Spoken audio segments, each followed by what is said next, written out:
السلام علیکم ناظرین، آپ دیکھ رہے ہیں G B true news H D اور میں ہوں نجم الدین نگر۔ جی ناظرین، میں آپ کی توجہ ایک ایسے پسماندہ علاقے کی طرف مبذول کرنا چاہ رہا ہوں۔ ناظرین، میں آپ کی توجہ سلطروں میں ایک گاؤں ہے نور آباد کے نام سے۔ ناظرین، اس گاؤں میں گزشتہ کئی دہائیوں سے پہاڑ سے اچانک پتھر نکل کے نیچے گاؤں کی طرف آ رہے تھے، جس کی وجہ سے لوگوں کو بہت زیادہ نقصانات ہوئے ہیں، اور بہت سے تقریباً ایک بچی کی بھی ہمارے وہاں پر، جو ایک چھوٹے بچے تھے، اس کے بھی وہاں پر زندگی وہاں پر ختم ہو چکی ہے، اس کی جان چلی گئی ہے۔ اس کے علاوہ مالی بھی بہت زیادہ نقصانات ہوئے ہیں۔ اس کے بعد گاؤں کے لوگوں نے بالآخر یہ فیصلہ کیا گیا تھا کہ وہ اپنے گاؤں کو دوسرے جگہ پر شفٹ کریں، تو وہاں پر گاؤں والے وہ مکمل طور پر دوسرے جگہ پر شفٹ ہو چکے ہیں۔ تاہم وہاں پر جس جگہ پہ یہ جو پتھر آ رہے تھے، وہاں پر مساجد ابھی بھی وہاں پر موجود ہے، خانقاہ وہاں پر موجود ہے، جہاں پر سلطنوں کے تمام لوگ وہاں پر اپنی نماز ادا کرنے کے لیے جاتے ہیں، اپنے نماز جمعہ پڑھنے کے لیے جاتے ہیں۔ اور بدقسمتی سے اس پہاڑ سے نکلنے والے پتھر نے اس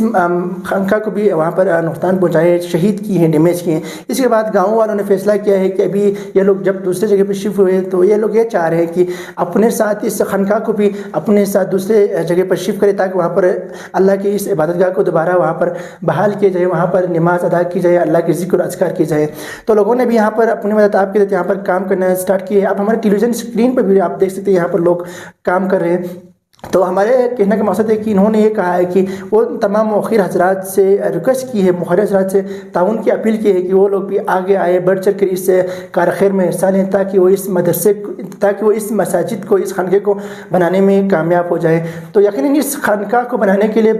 لاکھوں کے حساب سے یہاں پر لاگت آتے ہیں، تو یقیناً یہ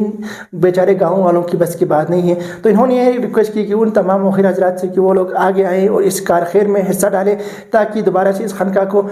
دوسری جگہ پر محفوظ طریقے سے بنایا جا سکے، اور وہاں پر لوگ اپنی عبادت گاہ کو بنائیں اور وہاں پر اپنی نماز وغیرہ ادا کر سکیں۔ اور یقیناً اللہ پاک کی طرف سے بھی یہی ارشاد ہے کہ ہم سب کو بھی اس کار خیر میں حصہ لینا چاہیے، تاکہ ہم لوگ بھی اپنے آخرت کو سنوار سکیں، ہم بھی نیکی کما سکیں۔ تو ماشاءاللہ سے بہت زیادہ ایسے مؤخر حضرات ہیں، وہ بہت سارے ایسے لوگ بھی ہیں جو اس کار خیر میں حصہ لینا چاہ رہا ہوتا ہے، لیکن ان کو پتہ نہیں ہوتا کہ یار کہاں پر۔ تو ہم آپ کو بتا رہے ہیں کہ یہ جو خانقاہ ہے وہ سلطرو نور آباد میں واقع ہے۔ تو اگر آپ لوگ بھی چاہتے ہیں تو آپ آگے آئیں اور اس کار خیر میں حصہ لیں۔ اس کے علاوہ وہ تمام مؤخر حضرات جو یہ چاہتے ہیں کہ وہ اس خانقاہ کو خود بنانا چاہتے ہیں، تو ان لوگوں سے بھی ہم یہی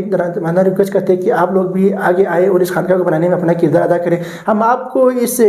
خانقاہ کو بنانے والے جو کمیٹی ہے، ان کے بھی ہم نمبرز ہمارے ٹیلی ویژن اسکرین پر ہم نے مینشن کی ہوئی ہے، آپ ان نمبرات پر بھی رابطہ کر سکتے ہیں، اور اس خانقاہ کے حوالے سے، اس گاؤں کے حوالے سے آپ ان سے رابطہ کر سکتے ہیں اور ان سے ڈیٹیل لے سکتے ہیں۔ تو مزید یہی کہ آخر میں یہی کہنا چاہوں گا کہ آپ تمام لوگوں سے کہ آپ لوگ آگے آئیں اور اس کار خیر میں حصہ لیں اور اس خانقاہ کو بنانے میں اپنا کردار ادا کریں، تو یقیناً اللہ پاک کی اس گھر کو آباد کریں گے تو بہت زیادہ ہمیں بھی نیکیاں ملیں گے۔ اور اس خانقاہ کو جب یہاں پر رکھے ہوئے ہیں تو لوگ یہاں پر نماز پڑھنے کے لیے بھی نہیں پہنچ سکتے، کیونکہ ابھی گاؤں بھی بہت زیادہ دور ہے، اور یہاں پر جو اچانک یہاں پر پتھر نکال کے اوپر سے پہاڑ سے نیچے کی طرف آ جاتے ہیں، جس کی وجہ سے انسان لوگوں کو یہ بھی خوف ہے کہ یار کہیں ہمارا جو جانی نقصان بھی نہ ہو۔ تو یقیناً اس طرح کی چیزوں میں ہم سب کو بھی آگے آنا چاہیے اور اپنا کردار ادا کرنا چاہیے۔ تو ایک طرف پھر آپ تمام مؤخر حضرات سے دردمانہ اپیل ہے کہ آپ لوگ بھی آگے آئیں اور اس خانقاہ کو بنانے میں اپنا کردار ادا کریں۔ انشاءاللہ ایک اور نئے مقام پر، نئی جگہ پر آپ لوگوں کے ساتھ ملاقات ہوگی۔ تب تک کے لیے اپنے میزبان نجم الدین نیر کو اجازت دیجیے۔ اللہ حافظ۔